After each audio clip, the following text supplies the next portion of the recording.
Сәлем достар, бүгінгі бет маскасы табиғи ботокс деп аталады. Өйткені оның құрамында теріңізді жарқырататын барлық дерлік ингредиенттер бар.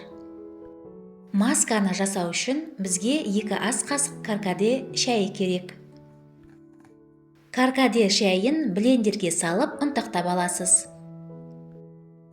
Каркаде шайы қартаюға қарсы тері күтімі үшін керемет көмектеседі.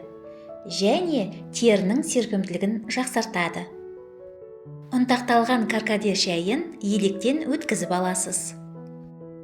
Дайын болған каркаде ұнтағына 1 ас қасық сүт қосасыз, 1 шай қасық бал қосасыз, барлық ингредиенттерді жақсылап араластырасыз. Достар, каналға жазылыңыздар. Мұнда сізге керекті рецепттер табатыныңызға сенімдімін.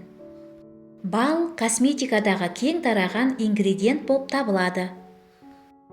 Осы маска теріде қорғаныш пленка жасайды. Оны сыртқы әсерлерден қорғайды. Сонымен қатар теріні ылғалдандырады. Каркаде терінің салбырауын да болдырмайды. Масканы қолыңызға, мойныңызға немесе бетіңізге жағуға болады. Ескерту: бетіңізге маска ретінде пайдаланғанда тек қана жағып қоясыз.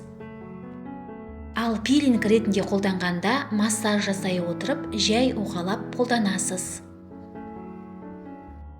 Бұл масканы пилинг ретінде аптасына 2 рет қолданасыз, ал маска ретінде күнделікті 20 минутқа бетіңізге жағып қойыңыз. Масканы қолданып болғаннан кейін бетіңізді жылы сумен жуып, артынан өзіңіздің ылғалдандырғыш креміңізді жағасыз.